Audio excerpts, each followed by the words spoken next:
ሰላም ሰላም ሰላም፣ እንዴት ናችሁ? አማን ነው። ክብሩ ይስፋ እናትና ልጁ። እንግዲህ የዴዚና የአሞራ ወይም ደግሞ አሌክስ ጉዳይ እኛ ቤት ገብተዋል። እንግዲህ አይተነዋል የሆነውን ነገር። ከመጀመሪያው ነው የምጀምረው። በመጀመሪያ ደረጃ ዴዚ እወደዋለሁ ብላ የመጣችው እኔ ፔጅ ላይ ነው። የዛሬ ፊው ማንት ገው አባወጥ የዛሬ 5-6 ወር እኔ ፔጅ ላይ መጣ ነበርና ወድጄዋለሁ፣ ተመችቶኛል፣ ደስ የሚለኝ ልጅ ነው ስትል አይ ሴድ ኦኬ። አስጠራሁት፣ መጣ። ከዛ በኋላ ተጠየቀ፣ ይሄ ዴዚ ትመቻለች ወይም አሪፍ ልጅ ናት፣ መልካም ልጅ ናት፣ በጣም ጨዋ ልጅ ናት ብዬ ነገርኩት። አልፈልጋትም፣ በፍጹም አልፈልጋትም ብሎ ቃል በቃል የተናገረው ነው። ከዛ በኋላ ኢቭን ብሎክ ያረኳትን ፈታታለሁ ምናምን ካለ በኋላ ሂድንት ብሎክ ያረጋትን ምናምን አልፈታትም ምናምን። ከዛ በኋላ ብቻ ተግባቡና ለዚህ በቁ። ለዚህ ሲበቁ ደግሞ እናትየው ስታቂ ይህንን ጉዳይ እናትየው አልደገፈችም። ምክንያቱም 20 ዓመት ሙሉ ያሳደገቻት ናት። ብራንድ ኒው የ2024 መኪና የገዛችላት ናት። አባቷ ጋር ልትሄድ ስትሄድ አባቷ አላቅሽም ብሎ ነው የመለሳት። ኢጂ ብሎ ነው የመለሳት። ይሄ ራሷም የተናገረችው ነው። ስለዚህ ምንድን ነው የከተቱት?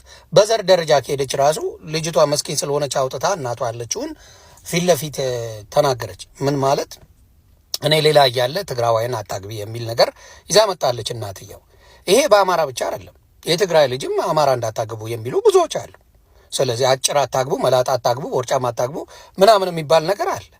ስለዚህ አማራ ሲሆን አማራ ትግራይ አታግቢ ስላለች ልክ አማራ እንደ ዘረኛ የምታደርጉት እንዴ እናንተ? ሕፃን ልጅ የአማራ ሕፃን ልጅን ባገኝ አንቄ ደፋለሁ የሚለው አለው አይደል እንዴ? አሁን የሞተው ሰለሞን ተካልኝ ምንድን ነው ያለው? ክብረ አይወድም አማራና ውሻ እያለ አይደል ሲዘፍን የነበረው? ብዙ ዘረኛ እናንተ ቤት ነው ያለው። ከማንም በላይ በዘረኝነት ትግራዋዮች ትታወቃላችሁ። ቃል በቃል ነው የምናገረው፣ ቃል በቃል። ይሄ ልጅ ደግሞ ዘረኛ ነው። ይሄ ልጅ ደግሞ የህወሓት ልጅ ነው፣ ህወሓትን ደጋፊ ነው። ስለዚህ እንደ አንድ አማራ እናት ህወሓት የአማራን ልጆች የጨፈጨፈ የበላ ቆርጥሞ የበላ ነው። ስለዚህ እናት አልደገፈችም። ይቺ ልጅ ያደገችው አሜሪካን ሀገር ነው። እንደዚህ አይነት ነገሮችን ዘረኝነትን ሳታስተምራት ነው ያደገችው። ልጇ ዘረኝነትን አታውቅም። መልካም እናት እንደሆነች በዛ ታውቃለች። ልክ እሱ እንደሚያስተዳድራት፣ ልክ እሱ ህይወቷ እንደሚቀይራት፣ ልክ እሱ አንድ ነገር እንደሚያደርግላት አድርጋችሁ የእሱን ጨዋነት ልትነግሩን ትፈልጋላችሁ። ልጁን የምናውቀው ልጅ ነው ሶሻል ሚዲያ ላይ። ልጁ ከዚህ በፊት አዱ የምትባል ኤርትራዊ ከሊቢያ የምትረዳው የነበረች ብዙ ነገር ያደረገችለት ገንዘብ ስትሰጠው የነበረ ጎፈንድሚ ተከፍቶ ለክፈትልሽ ብሎ ገንዘቧን ቁርጥም አድርጎ የበላ እንደሆነ እናንተ ታውቃላችሁ አይደለም? ለምንድን ነው እውነታን መደበቅ የፈለጋችሁት? ሁለተኛ አንድ ወንድ እውነት የሚወዳት የሚያፈቅራት የሚያከብራት ከሆነ በተጫወተው ጌም ምን ባለው ነገር እሱ ነው ትኬት ቆርጦ የሚያመጣት፣ ትኬት የሚቆርጥላት፣ ሆቴል የሚያመቻችላት፣ ሁሉ ነገር የሚያደርግላት እሱ ነው መሆን ያለበት ወይስ እሷን አከፍላ የምትሄደው? ሌላው ዴዚ ስራ የላትም፣ ስራ አልሰራችም። ኢትዮጵያ ፌመስ ልሁን ሰው ወዶኛል ብላለች። እናትየው ሰምታት፣ እኔ ቤትም ስንነጋገር እናትየው እሺ ብላ ስራዋን እርግፍ አድርጋ ከልጇ ጋር ሄደች። ክሊፕ ሰሩ፣ ሌላም ነገር እያደረጉ ነበር፣ ፕሮሞት እያደረጉ ነበር፣ አብረው እየሰሩ ነበር። ገባና ይሄ እናቷ ትበድላታለች ማለት ጀመረ። ከዛ በፊት እኔ ቤት ከእናቷ ጋር እየገባች ትጫወት ነበር፣ ይስቁ ነበር። ከእናትየው ጋር ያላቸው ሪሌሽንሽፕ ያስቀና ነበረ። ይሄ መሽገር ከመጣ በኋላ ነው እናትና ልጅ መጣላት የጀመሩት። ከኢትዮጵያ ራሱ 24 ሰዓት እየደወለ እያወራት ፎወት እናትና ልጅ ተለያይተው እሷ ወደዚህ እንድትመጣና ከዛ በኋላ ደግሞ ቀጥታ ወደ እሱ እንድትሄድ ለማድረግ ነበር። ለምን ፈለገ? ለወረቀት። ወረቀት አለው የለው?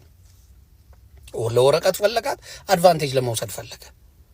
ስለዚህ ይሄን ነገር ሁላ እያረግ አልፈልግም ካለችና ዲስስፔክት እናቷን እያረግ እናቷን ክፉ እየተናገርክ እንዴት ብላ ነው ካንተ ጋር የምትሆነው? እንዴት ብላ? ጨዋ ልጅ መሆኗን ስላወቅ ነው የመጣኸው እንዴ? እውነት ነው ዘረኝነት አላቅም ትላለህ እንዴ? ግጥም አድርገህ የምታውቅነ ግጥም አድርገህ ህወሓት በዘረኝነት ያሳደገ ሰው ነው። አትዋሽ፣ አታጭበርበር። ለጥቅም ነው ልጅቷን የፈለግካት። የሚያሳዝነኝ ግን እቺ ምስኪን ልጅ ምንም ስለማታውቅ ፍሪደሜን ስትረሲን ምናምን ላቁም ብላ መሯሯጥ የፈለገችው እሷን ከእናቷ ጋር አስታርቃ ከሱ ጋር ለመሆን ነው። ዴዚ ወደፊት ትማርበታለች። አሁን አዲስ ስለሆነች ምንም ስለማታውቅ ተሸውዳ ነው። የከተማ ልጅ ብትሆን አትሸውዳትም።